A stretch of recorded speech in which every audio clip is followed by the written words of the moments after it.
अपने पसंदीदा शो के फुल एपिसोड देखने के लिए अभी डाउनलोड करें दंगल प्ले ऐप। बाबा मोरेने दे।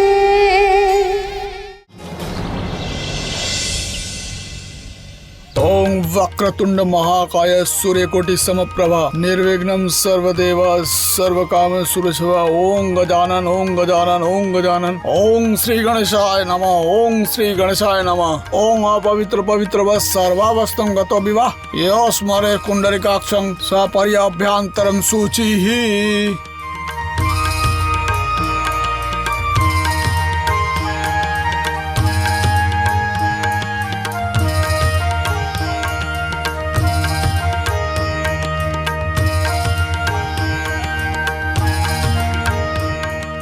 এবারে আমরা সত্যনারায়ণের পাঁচালী পড়া আরম্ভ করব। বলো শ্রী সত্যনারায়ণ ভগবানের জয়। হে ব্রাহ্মণ, সেই কথা আমি এখন বর্ণনা করব। দাসীপুরী নামক এক সুন্দর নগরে একজন অত্যন্ত নির্ধন ব্রাহ্মণ থাকতেন।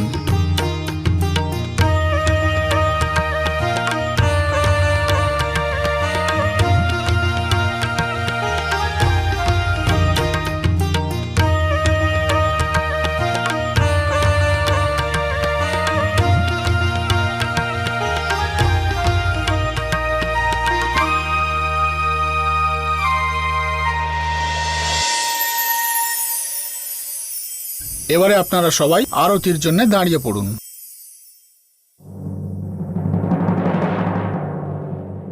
I don't ever slow up, no I don't take shit. I got no love for the fakeness. If you wanna play tough and wanna hate this, I'll always show up. I don't ever slow up, no I don't take shit. I got no love for the fakeness. If you wanna play tough and wanna hate this, I'll always show up and make a statement. I don't ever slow up, no I don't take shit. I got no love for the fakeness. If you wanna play tough and wanna hate this, I'll always show up and make a statement. Everything I do so instinctive and so passionate. Every word I'm বলো শ্রী সত্যনারায়ণ ভগবানের জয়।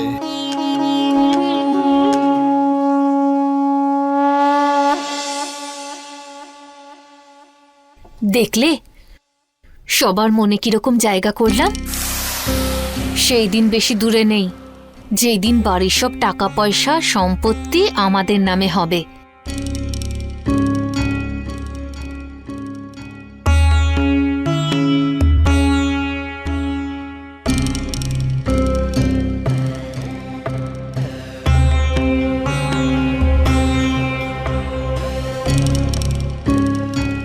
তুমি জানো ঠাকুরপো, এই বাড়ির সব থেকে বড় শক্তি কি? আমাদের একতা আর ভালোবাসা। যতই আমরা নিজেরা ঝগড়া করি, এই যে ভালোবাসা আছে না, সেটা সবাইকে বেঁধে বেঁধে রাখতে পারে। ঠিক বলছি না?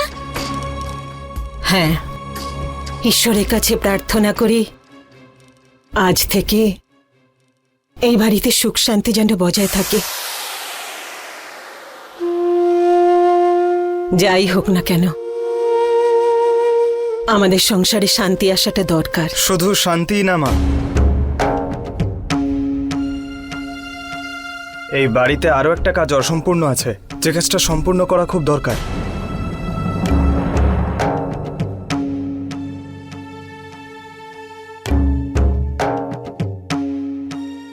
বৌদি, আমার মনে হয় যে হয়তো সময় এসে গেছে এই মৃদঙ্গদার যে বন্ধু প্রকাশ, যাকে আমরা বীণার জন্য পছন্দ করেছিলাম, তাকে বাড়িতে ডেকে বীণার বিয়ের ব্যাপারটা একটু এগোনো যাক।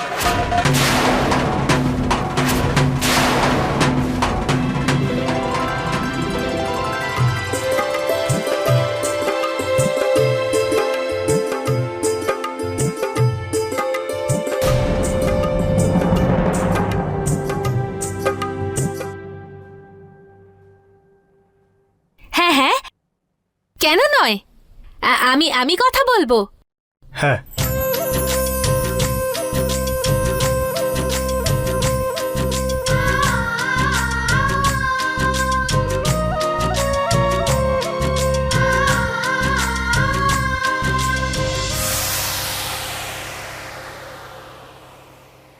একটা কথা আমি বুঝতে পেরে গেছি, তোমার কথা শোনা মানে নিজের পায়ে কুড়ুল মারা নয়, এমনকি নিজের পাটাকে কুড়ুলে গিয়ে মারা। আরে প্রথম থেকেই টাকা পয়সার এত টানাটানি, তোমার কি প্রয়োজন ছিল এই হঠাৎ করে পুজোর আয়োজন করার? আরে পুরো 5,000 টাকা খরচা হয়েছে আমার, আর দেখো কি ফল দিল তোমার ভগবান, এক নতুন ঝামেলা। ব্যাস ব্যাস, তুমি সব সময় আমাকেই বকবে। আরে আমি যা কিছুই করি ভালোর জন্যই করি, আর সবকিছু ভালো হচ্ছিল। হ্যাঁ, আমি জানতাম নাকি মাঝখান থেকে ওই বিনার বিয়ের কথা সবাই তুলবে? আমি বলি কি, আরে বিয়ে করার দরকারটা কি? হ্যাঁ, আরে মেয়েটাকে বিয়ে যদি না দেয় বুড়ো বয়সে অবলম্বন হবে, ঠিক বলছি না? এই আগুনটাও আমরাই লাগিয়েছি। আরে বিয়ের জন্যই ওই প্রকাশকে আমি ধরে এনেছিলাম। এবার কি উত্তর দেব বাবা মাকে? যে এই প্রকাশ মিথ্যেবাদী, ওর নিয়ে আসা সম্বন্ধটাও মিথ্যে, আর তার থেকেও বেশি আমরা দুজনে সব থেকে বড় মিথ্যেবাদী। এই সময় বাবাকেও তো কোনো কথা বলতে পারবো না। এখন যা কিছুই বোঝানোর আছে না, ওই প্রকাশকে বোঝাতে হবে। একটা কাজ করি, ওর সাথে না বাইরে দেখা করে নি। হ্যাঁ, আর তারপরে ওকে আমাদের প্ল্যানে শামিল করে নি। তুমি কি বলো? এটা কি পুতুল পুতুল খেলা নাকি যে শামিল করে নেওয়া যাবে? আরে এত সহজ নয়। যবে আমাদের উদ্দেশ্য সফল হয়েছে তবে থেকে আজ পর্যন্ত একবারও দেখা করিনি। ওকে দেখে যতটা সহজ মনে হয় না, ততটা ও নয়। দেখা হলেই 1000টা প্রশ্ন করবে, আর তারপরে আবার নিজের ভাগ চাইবে। তুমি এত চিন্তা করছো কেন? আমি কি নিজেকে এমনি এমনি রামের ভাগ্নি বলি নাকি তাই? তুমি শুধু দেখতে থাকো, এমন বুদ্ধি খাটিয়ে আমি কাজ করব না যে আমাদের সব কাজ হাসিল হয়ে যাবে। হ্যাঁ, তুমি ওকে চেনো না, সেই জন্য সবকিছু সহজ মনে হচ্ছে। ছাড়ো, বাবা মাকে সত্যি বলার থেকে ভালো যে এই প্রকাশকে পটিয়ে নিয়ে এই নাটকটাকে এগিয়ে নিয়ে যাওয়া, এটাই ভালো হবে। তোমার কি মত? রামের ভাগ্নি কি বলবে? হ্যাঁই বলবে।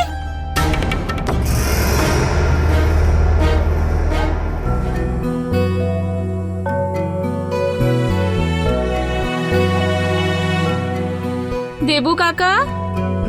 হ্যাঁ মা, বলো, এবার বলো কি করতে হবে আমায়?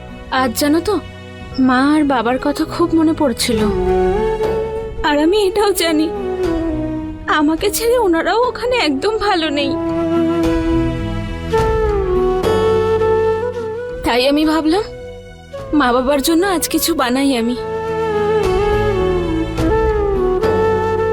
তুমি জানো কাকা, নিজের মেয়ের হাতের গাজরের হালুয়া খুব ভালোবাসে বাবা। সব তো নিজেই খেয়ে নিত, মাকে তো একটু ছুতেও দিত না। আচ্ছা দেবু কাকা, তুমি এক কাজ করো, এটা ভূষণ কাকার বাড়িতে গিয়ে বাবাকে দিয়ে এসো। এই নাও দেবু কাকা। আর কাকা, ওনারা তো তোমায় কিছু বুঝতে দেবেন না, কিন্তু তুমি ওখানে গিয়ে এটা জানার চেষ্টা করবে যে মা বাবা কেমন আছে, সবকিছু ঠিক আছে কিনা, আর ওনাদের কোনো কষ্ট হচ্ছে কিনা, কোনো চিন্তা করছে কিনা। আর কাকা, তোমার যদি মনে হয় যে তোমাকে ওনাদের প্রয়োজন, তাহলে কিছুদিন থেকে এসো। ঠিক আছে মা।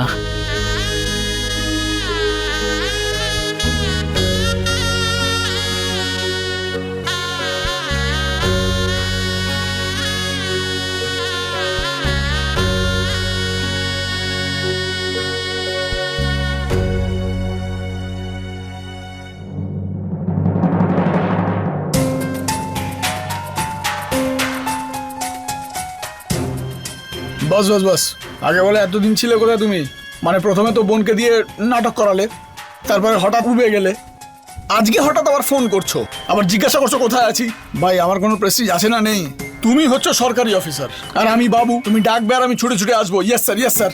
কথা বলছে। আরে আরে প্রকাশ দা, রাগ করছেন কেন? নিজের ভাইয়ের মতো বন্ধু আর বৌদির ওপর ভরসা নেই নাকি? যেমনটা আপনি ভাবছেন একদমই তা নয়। কি বলুন তো, এই যে মুলির বিয়েতে না আমরা এতটা ব্যস্ত হয়ে গেছি যে কি বলবো। আর বিয়ের পরেও বাড়িতে কত কাজ থাকে, তাই না? আপনি তো জানেন, আত্মীয় স্বজনের আসা যাওয়া, খাওয়া দাওয়া। আরে ছাড়ো তো কৌশল্যা, ওর মজা করার ওরকমই অভ্যেস। আর এমনিতেও আমাদের বন্ধু তো এতটাও দুর্বল নয় যে এইসব সামান্য জিনিসে ভেঙে যাবে। কি প্রকাশ? দেখো বন্ধু, আমার পরিবারের ওইসব ঝামেলার জন্য আমি তোমাকে দিয়ে একটা নাটক করিয়েছিলাম, ওই যে ওই বিয়েটার। বাস্তবে তো বিয়ের কোনো প্রশ্নই ছিল না। ঠিক কথা। তাই কি হয়েছে আজকে আবার আমি সেখানে এসে দাঁড়িয়ে গেছি যেখান থেকে শুরু করেছিলাম। মানে মা বাবা তোমার সঙ্গে দেখা করতে চান। তুমি সেই যে আমাকে এই বিপদ থেকে রক্ষা করতে পারে। হ্যাঁ, তো এতে আমার সাহায্যের কি দরকার? হ্যাঁ, তো বলো যে অনেক টাকা জোগাড় করতে পারিনি তাই সম্পর্ক ভেঙে গেছে। পুরনো অজুহাত দিয়ে দাও না, বলো এর চেয়ে কমে ওরা রাজি হচ্ছে না, কথা শেষ।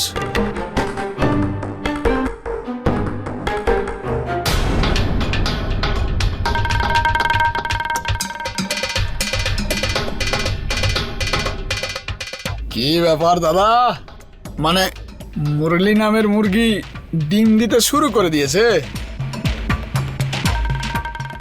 এত বড় হোটেলে এত খাবার, অর্ধেক বরযাত্রী খেয়ে নেবে। কেউ চাকরি এমনি এমনি ছাড়ে না, কিছু তো হয়েছে।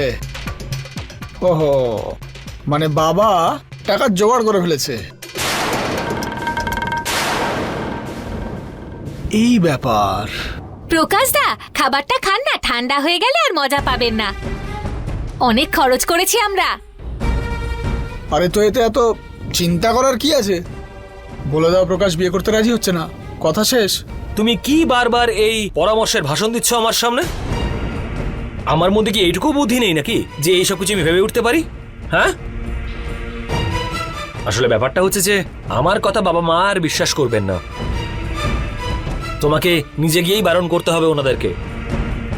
এই যে খান। ঠিক আছে, আমি বলে দেবো, বিনা পছন্দ নয়। বলো কবে যেতে হবে? এখনই যাই?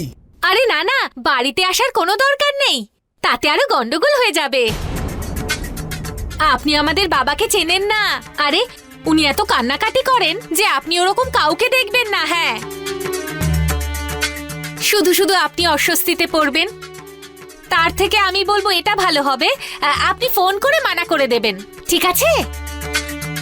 প্রকাশ, এই নাও 2000 টাকা, এটাই মনে হয় যথেষ্ট হবে। এর চেয়ে বেশি টাকা মুরলির শ্বশুর এক একটা বরযাত্রীর পেছনে খরচা করেছে।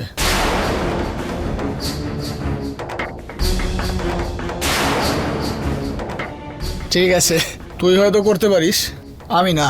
তুই যা দিবি আমি তাতেই খুশি।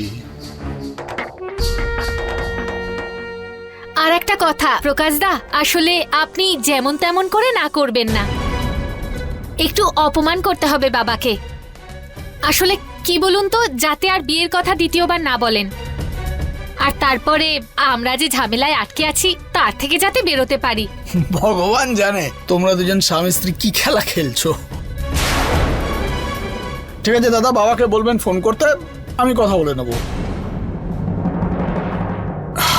খাবার তো খেয়ে নিয়েছি, এবার ডিউটিতে যেতে হবে। আর আমার ভাগ্য কি আর তোমার মতো না, আমার মুরলির মতো ভাই। চলো ভাই, চললাম। আচ্ছা বৌদি,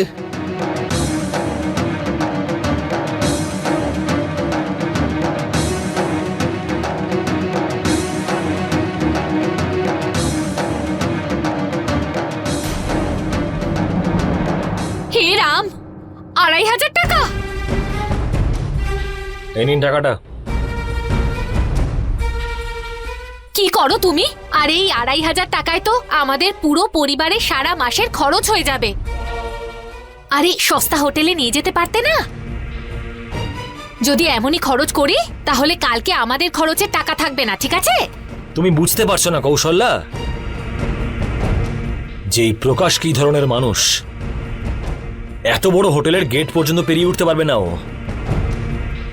আর আমি ওকে এইখানে এই কারণেই নিয়ে এসেছিলাম যে এখানকার পরিবেশ দেখে ও নিজের বুদ্ধি না চালাতে পারে, যাতে ওর মাথা জ্যাম হয়ে যায়, বেশি ভাবনা চিন্তা না করতে পারে। আর আমি ওকে এইখানে এই কারণেই নিয়ে এসেছিলাম যে এখানকার পরিবেশ দেখে ও নিজের বুদ্ধি না চালাতে পারে, যাতে ওর মাথা জ্যাম হয়ে যায়, বেশি ভাবনা চিন্তা না করতে পারে। তাছাড়া এমনিতেও তুমি খরচার কথা কেন ভাবছো? যখন কালকে ও বিয়ের সম্বন্ধটা ভেঙে ফেলবে তাহলে বাড়ির টাকা বাড়িতেই তো থেকে যাবে। তাছাড়া এমনিতেও যখন বড় কোনো মাছকে ধরতে হয় না, তখন এরকম ছোট কেঁচো ব্যবহার করতেই হয়। এই সব কিছু খরচা করে আমাদের টাকাগুলো কি বেঁচে যাবে না? কি বলো তুমি? সাবাস। যাওয়া যাক।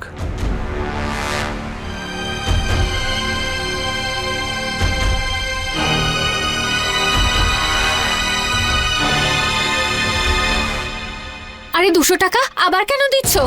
এরকম বড় বড় হোটেলে একটু বড় লোকদের মতন ব্যবহার করতে হয়। ওটা ওয়েটারের জন্য টিপ।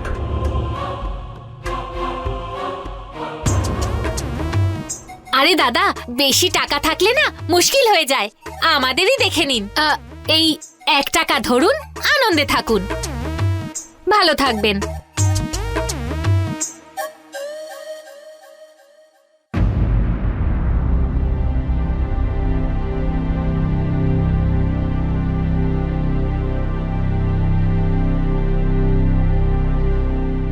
ডমরু, এটা কি করছো? করো না, হাত পুড়ে যাবে।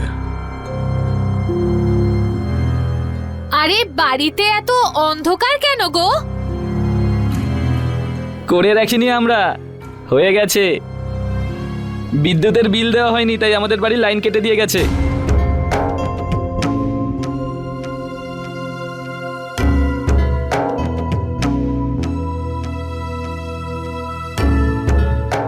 দুদিন আগেও টাকাটা তোমাদের কাছেই ছিল।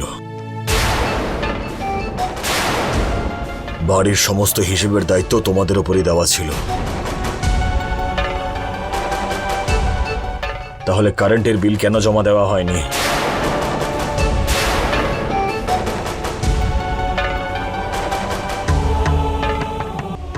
ওই আসলে ব্যাপারটা হলো, এইবার কারেন্টের বিল খুব বেশি এসেছে, এতটাই বেশি যেটা কোনোবারই আসেনি। আমার মনে হয় যে এই ইলেকট্রিক কোম্পানি অন্য কারোর বিল আমাদের ঘাড়ে চাপিয়েছে। সেই জন্য আমি ভাবছিলাম যে ওদের অফিসে গিয়ে ওদের সাথে একটু কথা বলে আসি। আসলে ব্যাপারটা হলো, কিছুদিন ধরে আমি তো বাড়িতে খুব ব্যস্ত ছিলাম, খুব কাজের চাপ ছিল, সেই জন্য আমি সময় বের করে উঠতে পারিনি। এবার এটা কি ধরনের অজুহাত? অজুহাত? কিসের অজুহাত বাবা? এবার কি আমি এইটুকু জিনিসের জন্য অজুহাত দেব? হ্যাঁ কৌশল্যা, আমার ঘর থেকে বিলটা নিয়ে এসে বাবাকে দিয়ে দাও। নিজেই যখন দেখে নেবেন তখন হয়তো সন্তুষ্ট হবেন।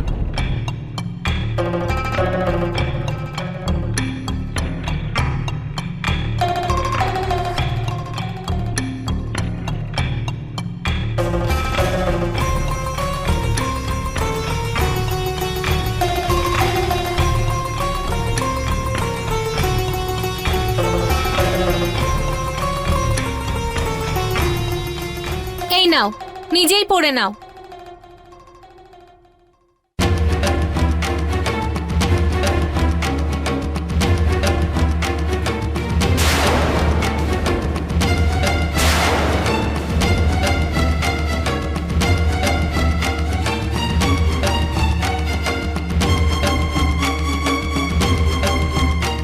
$18,000 টাকা? বাবা, এই 18,000 টাকার বিল? 18,000?